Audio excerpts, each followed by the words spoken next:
I was alone when the visitor appeared. Not in a flash and not in a shape I could describe, for I saw nothing. I only felt a presence, as if a new thought settled beside my own.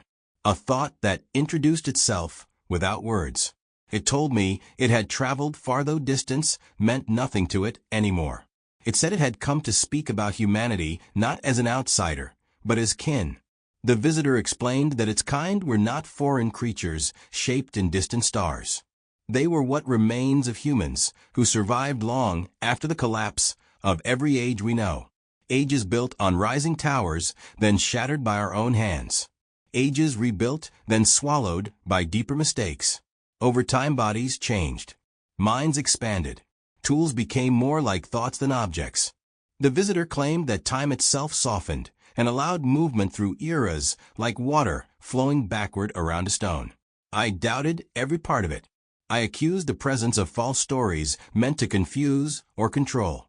The visitor understood my distrust. It said humanity had always doubted what challenged comfort. It said doubt was part of the bloodline that shaped both present humans and far future ones. Still, I asked why it had come.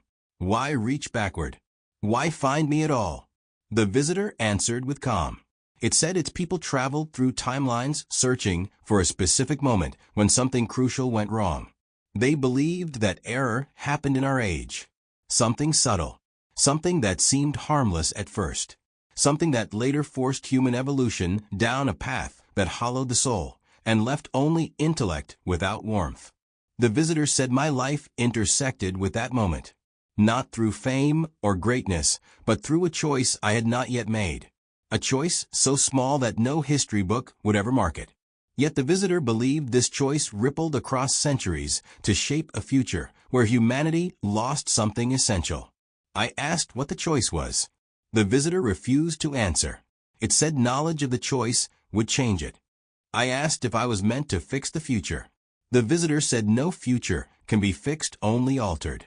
It said my part was simple: to live with awareness that every act holds echoes unreachable by intention. Its words left me restless.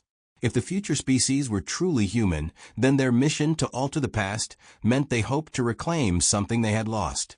I wondered what could be missing from beings who seemed so advanced. The visitor paused, then offered a single answer. It said they had lost the ability to feel connection beyond thought.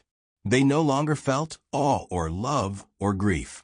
They only understood these things as distant memories of sensations once shared by ancient ancestors.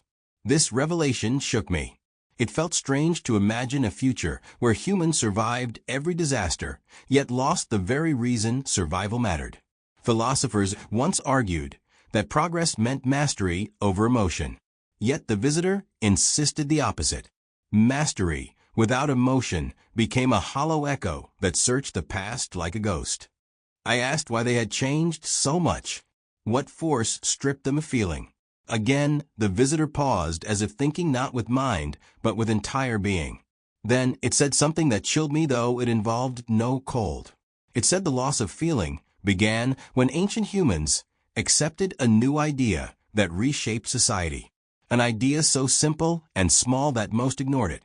But the visitor did not reveal what that idea was. Only that it was born in this era and spread slowly until no heart escaped its influence. I begged for clarity. The visitor refused. It said revealing the cause would prevent the change we needed to make.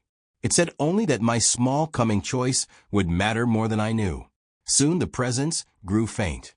It said time pulled at it. It said it must return to its own world, though return meant something different to its kind. Before it faded, it left one final thought. A warning that felt like a gentle tap on the mind. It said that if its mission failed, then its species would vanish not through violence, but through stillness.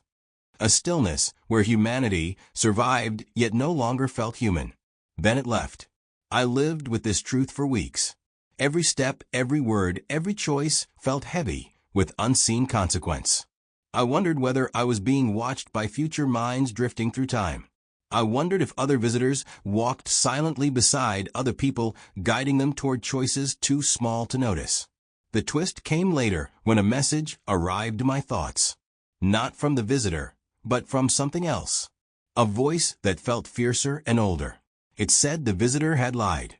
It said the far future beings were not here to preserve humanity, but to erase a competing branch of reality, where emotion still thrived.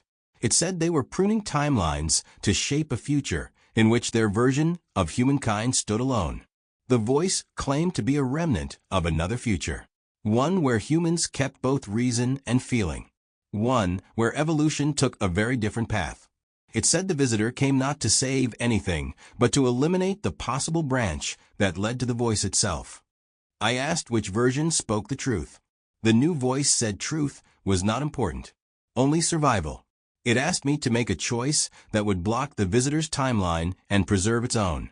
But it refused to say what the choice was. Two futures now weighed on me. One hollow yet peaceful. One rich with emotion yet possibly unstable. Both voices claimed to be human. Both claimed to protect our destiny. Both demanded I act without knowing what my action meant. I stand here, now holding the weight of two futures, neither of which I can fully trust. I do not know which message is true. I do not know which version of humanity deserves to live. All I know is this: I must choose soon. And the moment I choose, one future will vanish forever. Attach, search, study, create image.